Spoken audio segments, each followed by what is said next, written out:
سيدنا محمد الفاتح لما أغلق والخاتم لما سبق ناصر الحق بالحق والهادي إلى صراطك المستقيم وعلى آله وصحبه حق قدره ومقداره العظيم رب اشرح لي صدري ويسر لي أمري آمين واحلل لساني يفقهوا قولي أما بعد. Yang saya hormati pengasuh sedang al-bataniyah satu Ustaz Badrun bin Nasir, para kiai wabil khusus Rasulullah yang kalimullah dan para habaib, para bunyai, para sedang hadirat yang dimuliakan dan mudah-mudahan dimuliakan oleh Allah di dunia wal akhirah. Amin ya rabbal alamin. Ya Fadil rahimahullah, pentingnya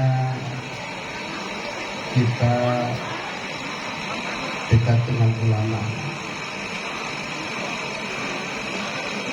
Pentingnya pula anak-anak kita dipesantrenkan.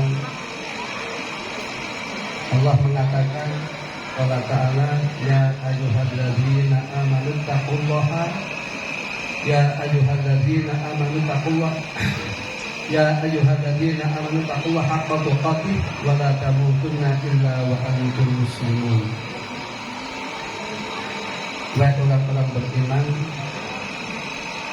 supaya kamu sekalian takwa kepada Allah sebenar-benarnya takwa. Ayat ini ketika diterima oleh para sahabat, ketika turun, sahabat sangat berat. Sebab bagaimana kita mampu takwa haqqa tuqatih. Sahabat susah, lantas turun ayat fattaqullaha mastata'tum, supaya kalian takwa kepada Allah semampumu. Sebab takwanya orang itu berbeda-beda. Takwanya orang awam berbeda, takwanya orang punya ilmu tentu berbeda. Wala tamutunna illa wa antum muslimun, dan jangan sampai kamu sekalian mati kecuali dalam keadaan Islam, dalam keadaan Muslim. Ini yang dimaksud supaya kita menjalankan syariat Allah atau menjalankan agama Allah ini supaya istiqomah sampai meninggal dunia. Sebab al-insan ya mata al-insan alama ya'is, manusia itu mati itu biasanya sesuai dengan biasanya dalam kehidupan. Maka biasanya maaf, pengebut atau orang yang naik motor itu biasanya matinya karena kebut-kebutan motor. Orang narkoba biasanya matinya itu karena kecanduan narkoba yang melebihi dosis. Kita oleh Allah disuruh takwa kepada Allah.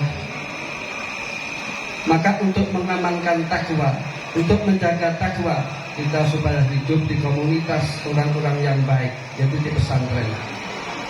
Zaman dahulu orang-orang sufi mendirikan rubat atau ribat. Di Jawa didirikanlah pondok-pondok pesantren, kalau di Arab istilahnya rubat atau ribat. Qala ta'ala ya ayyuhalladzina amanu ittaqullaha wa kunu ma'as-shadiqin. Wahai orang-orang yang beriman, takwalah kamu sekalian, takutlah kamu sekalian kepada Allah Subhanahu wa Ta'ala, dan supaya kalian berkumpul atau berada bersama orang-orang yang jujur, berkumpul bersama orang-orang yang baik, berkumpul bersama orang-orang yang takwa.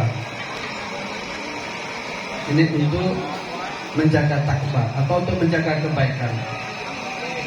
Wa fil hadis qala Rasulullah sallallahu alaihi wasallam al-mar'u ma'a man ahab. Besok oleh Allah orang akan dikumpulkan dengan siapa yang dicintai. Kalau orang itu soleh, maka tidak mungkin orang itu bisa mencintai orang yang ghairu soleh atau toleh. Kalau orang itu soleh, ini tidak mungkin orang itu bisa mencintai orang fasik. Jadi kalau ada orang soleh misalkan saja mencintai orang fasik, ini kan muskilah, tanda tanya.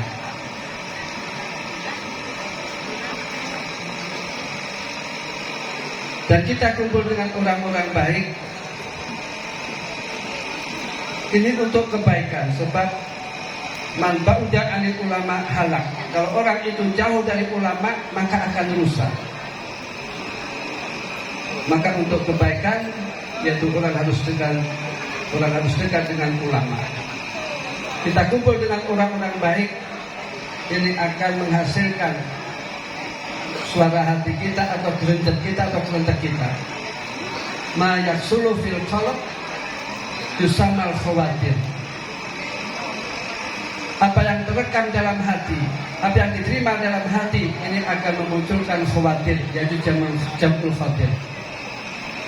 Jadi kita kumpul dengan orang baik, kita dapat nasihat sedikit ini, maka ini akan memunculkan khawatir di dalam hati kita. Al-khatir yuhariku ar-rahbah. Dan kelentek atau suara hati akan memunculkan simpati atau hasrat. Wa-rahbah yuhariku al-azmah. Dan rahbah akan memunculkan azam, akan melaksanakan. Wal-azmu yuhariku an-niyat. Dan azam akan memunculkan niat. Wa-niyat yusmiru al-amal. Dan niat akan memunculkan atau membuahkan amal. Maknanya, kalau orang itu khawatirnya baik, maka amalnya baik. Namun sebaliknya, kalau dia kumpul dengan orang yang buruk, kumpul dengan orang yang fasik, maka akan mendapatkan khawatir yang sar, khawatir yang jelek, maka akan membuahkan amal yang jelek. Maka disinilah kita perlunya memondokkan anak atau anak dimasukkan di madrasah. Adapun sudah jelas alumni pesantren itu jadi apa, bukan alumni pesantren itu sudah jelas kiprahnya bagaimana. Dan amal soleh itu macamnya banyak. Dan amal soleh itu merupakan untuk kebaikan segala-galanya. Allah Ta'ala, man amila sholihan min dzakarin aw unsa wa huwa mu'minun falanuhyiyannahu hayatan thayyibah. Barang siapa yang beramal soleh, baik laki-laki atau perempuan, dan dalam kondisi orang tersebut mukmin, maka oleh Allah akan diberi hayatan thayyibah.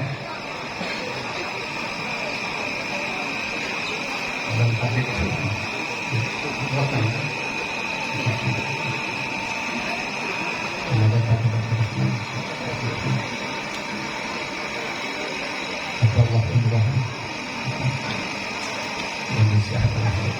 amin.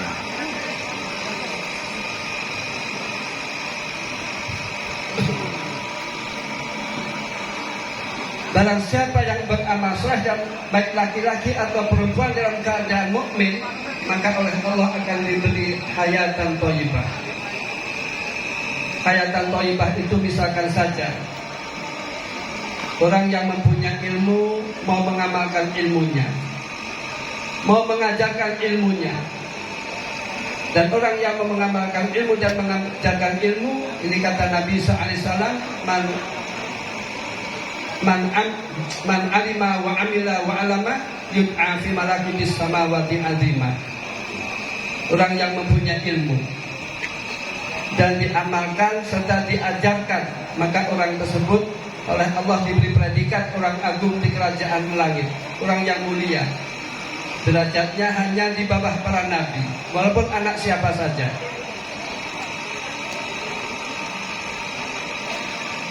Kalau orang diberi hayatan thayyibah, bila mana orangnya itu bodoh, dia mau belajar. Bila mana orang itu diberi hayatan thayyibah, dia menjadi suami, bisa menjadi suami yang baik. Bila mana orang diberi oleh Allah hayatan thayyibah menjadi istri, bisa menjadi istri yang baik. Bila mana dia diberi musibah oleh Allah, dia bisa sabar, bisa ridho, Dan bila mana dia diberi oleh Allah nikmat, maka dia bisa bersyukur. Itulah ayat dan thayyibah. Juga amal soleh pula faedahnya. Kalau dalam kulit malu fasallallahu amalakum wa rasuluhu wal mu'minun. Katakanlah Muhammad, supaya kalian beramal soleh, maka Allah akan mengetahui dan akan membalasnya.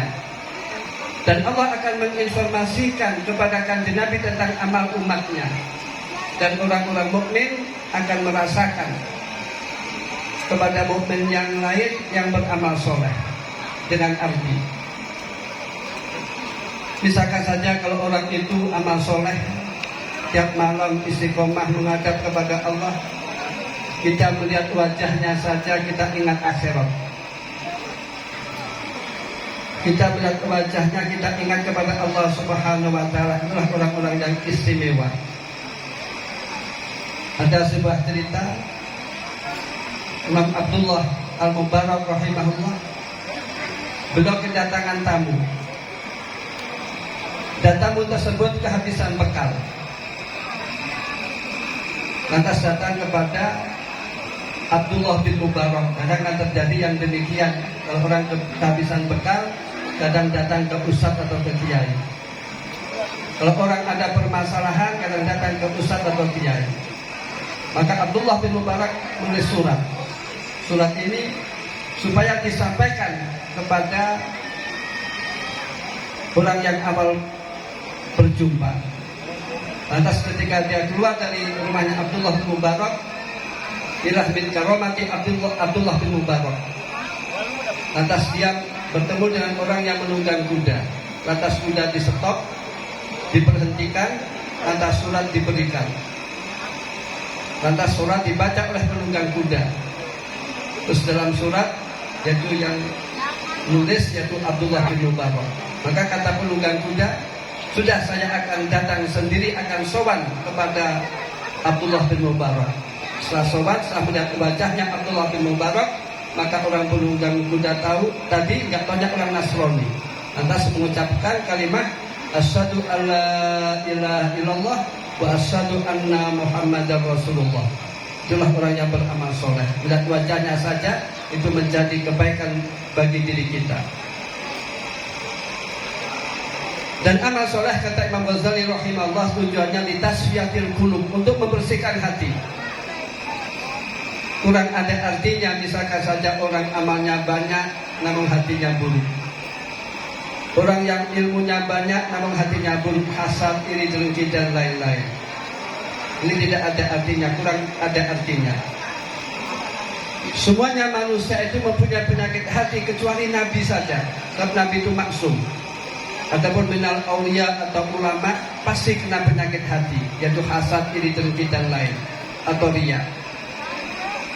Makanya an-nadhafatu minal iman, ini kata orang sufi, itu lebih memfokuskan kebersihan dalam hati. Hati yang bersih, jauh dari iri, riya, hasad. Itulah an-nadhafah yang diharapkan oleh orang sufi.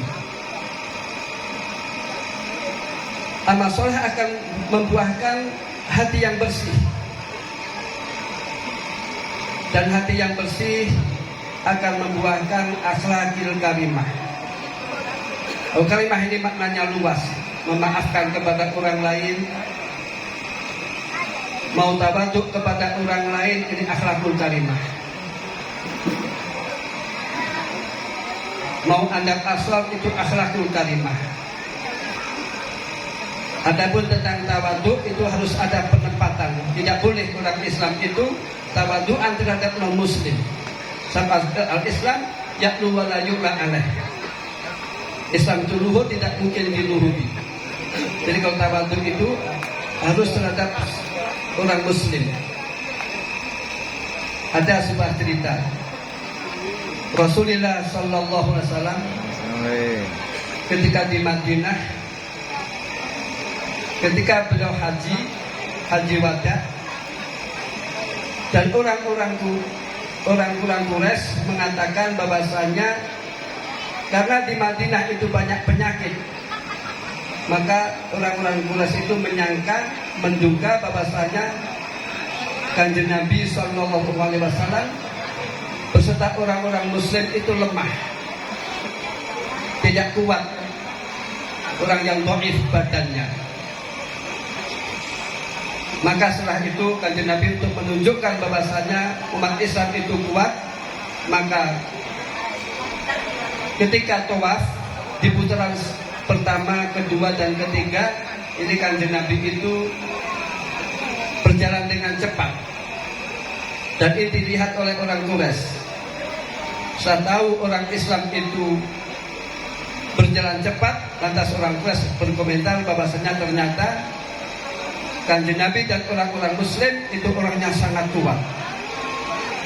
Jadi at-takabbur alal mutakabbir shadaqatun itu, takabur dari orang yang mutakabbir shadaqatun itu bila mana yang mutakabbir itu non-muslim. Adapun kejelekan orang lain, kesombongan orang lain tidak perlu kita hadapi dengan kejelekan atau dengan kesombongan. Al-kalimah itu maknanya luas.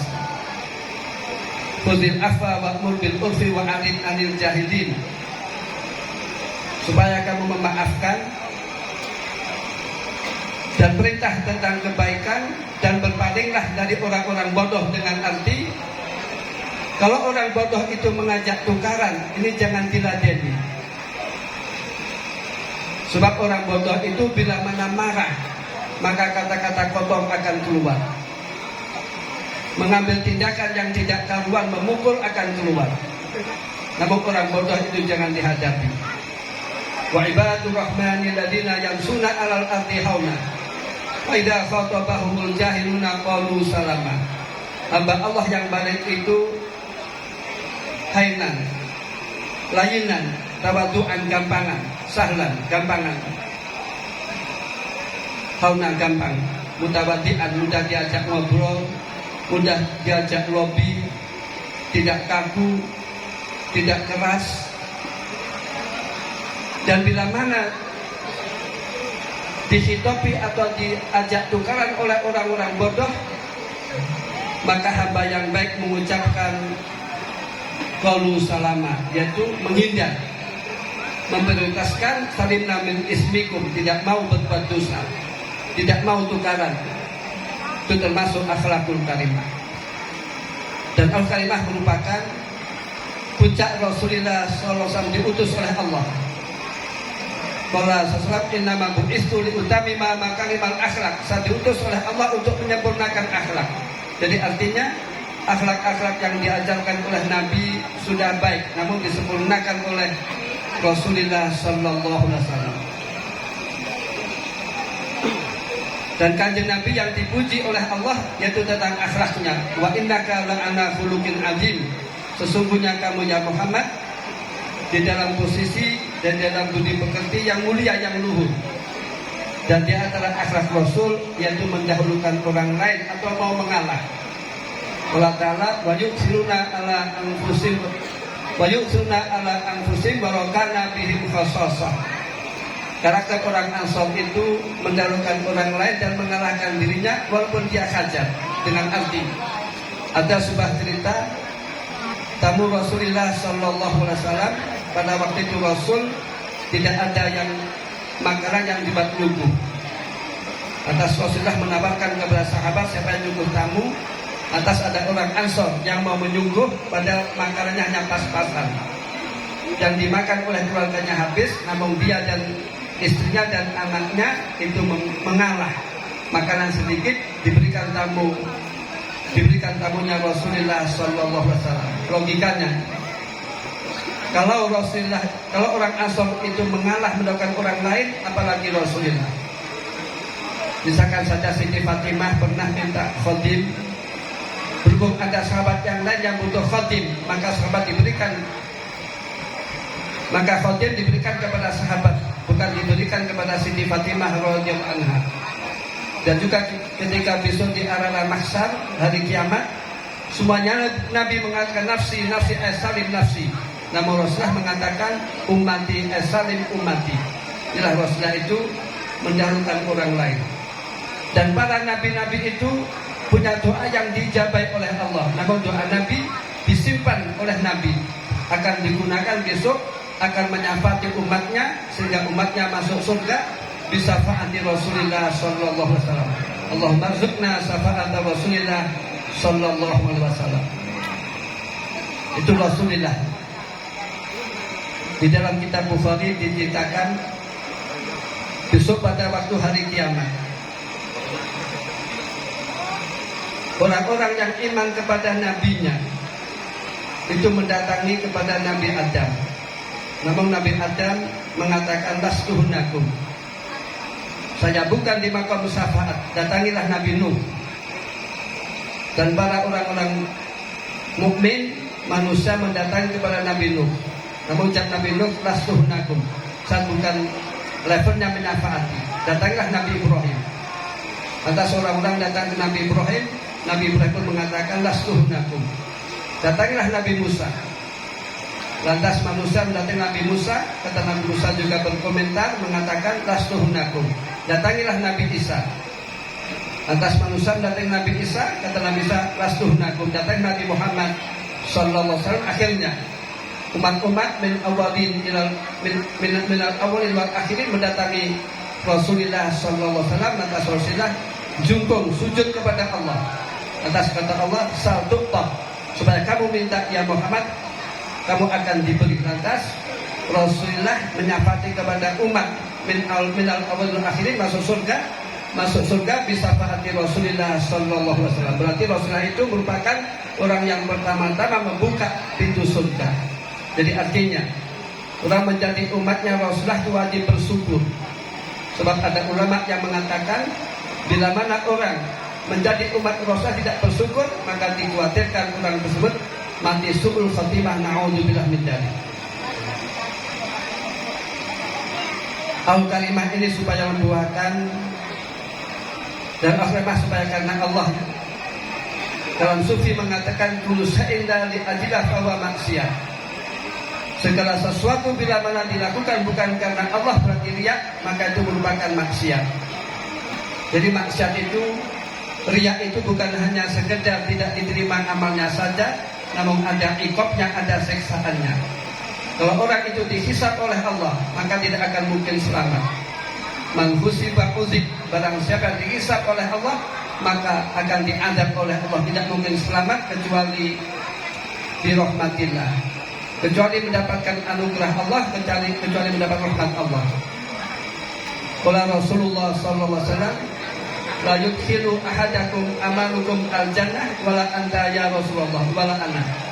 Ila ya Muhammadani Allah bi rahmati wa fadli. Amal kamu sekalian tidak akan memasukkan surga. Kata sahabat, apakah panjenengan kamu juga demikian ya Rasulullah? Kata Rasul, iya. Saya juga demikian, kecuali masuk surga itu sebab dapat rahmatnya Allah dan mendapatkan anugerah Allah. Adapun ayat Quran, udkhulul jannata bima kuntum ta'malun, ini merupakan janji Allah dan itu khitab kepada orang muslim. Adapun derajat surga itu berbeda-beda, adapun kemuliaan orang di surga itu tergantung amalnya. Amal yang lebih banyak, yang lebih ikhlas, maka derajatnya akan lebih mulia. Namun masuk surga itu birahmatillah. Jadi artinya bila mana orang dihisab oleh Allah tidak akan mungkin selamat kecuali mendapatkan rahmatullah dan fadlullah. Mudah-mudahan kita semuanya mendapatkan rahmat Allah dan fadlullah. Amin ya rabbal alamin. Dan akhir kalimat itu supaya membuahkan mencintai Allah Subhanahu wa taala. Orang-orang Yahudi mengatakan nahnu nuhibbullah, saya mencintai Allah. Agama-agama yang lain mengatakan nahnu nuhibbullah. Atas turun ayat qala ta'ala qul in kuntum tuhibbunallaha fattabi'uni yuhibbukumullah wa yaghfir lakum dzunubakum. Katakanlah Muhammad, bila mana kalian mencintai Allah, maka supaya kalian melakukan sunnah-sunnah Rasulullah sallallahu alaihi wasallam. Bila mana orang mencintai Allah dan direalisasikan melaksanakan sunnah-sunnah Rasulullah, maka orang tersebut akan dicintai oleh Allah. Dan orang tersebut akan diampuni dosa-dosanya oleh Allah, tidak diragukan.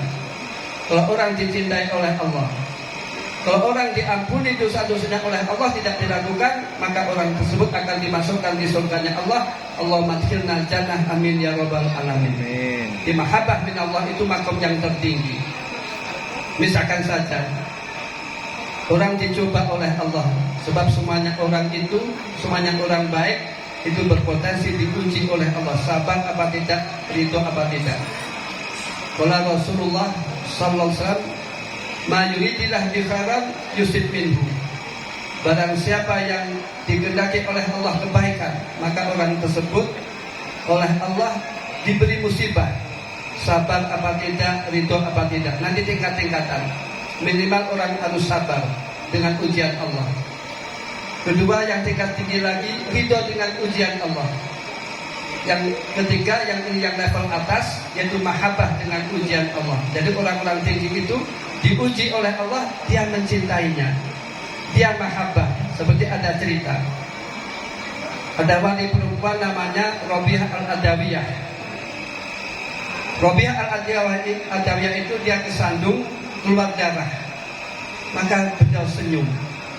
Rabi'ah al-Adawiyah kesandung, kena batu berdarah, dia senyum. Orang di sekitar kaget. Kenapa ya Rabi'ah? Kamu kesandung keluar darah, kamu senyum, kamu bahagia. Apa Rabi'ah al-Adawiyah ini merupakan dari kekasih saya, yaitu Allah. Jadi maknanya pula, bila mana seorang laki-laki atau remaja dia mencintai kekasihnya yang cantik, terus kekasihnya itu mencubit, kira-kira sakit apa tidak? Sakit apa tidak? Ya. Kan enak ya, minta dicubit lagi. Itulah makom orang yang tertinggi, yaitu mahabbah, mendapatkan mahabbah dari Allah Subhanahu wa taala dan mencintai Allah Subhanahu wa taala. Dan orang-orang yang demikian ini alamatnya orang yang qabul, orang yang makbul. Jadi Allah itu bila mana mencintai hambanya, maka Allah akan memberitahu kepada Jibril, ya Jibril, ini uhibbu fulan fa ahibbah. Ya Jibril, saya mencintai fulan, maka supaya kamu mencintai fulan. Atas Jibril memberi kabar kepada ahli langit bahwasanya Allah yuhibbu fulan fa ahibbu. Allah mencintai fulan supaya kamu, wahai malaikat, mencintai fulan. Lantas orang yang demikian wajudaulahu al-qabul, dan orang yang demikian alamatnya itu makbul di atas bumi, diterima di atas bumi. Jadi artinya orang-orang yang soleh, orang-orang yang baik mencintai kepada orang yang dicintai oleh Allah Subhanahu wa taala. Kecuali yang tidak mencintai, ini adalah orang-orang yang buruk saja. Maka orang yang mempunyai pesantren atau orang yang mempunyai madrasah ini harus mendapatkan mahabbah dari Allah Subhanahu wa taala dan harus mencintai Allah. Soalnya kalau sudah dicintai oleh Allah, wajudullah al-qabul, sehingga orang itu percaya mondokkan anaknya. Jadi kalau orang itu punya pesantren, kalau dia tidak mendapatkan mahabbah dari Allah, maka akan kesulitan bagaimana orang lain akan memondokkan kepada anaknya, kepada orang yang tidak dicintai oleh Allah Subhanahu wa taala. Jadi maknanya kalau orang jadi kiai, orang jadi misalkan kepala madrasah dan lain-lain, ini harus ditaatilah, harus ditakwallah supaya orang tersebut mendapatkan mahabbah dari Allah Subhanahu wa taala. Mudah-mudahan kita semuanya mendapatkan mahabbah dari Allah. Kita qabul makbul, amin ya rabbal alamin. Ihdinas siratal mustaqim. Assalamualaikum warahmatullahi wabarakatuh.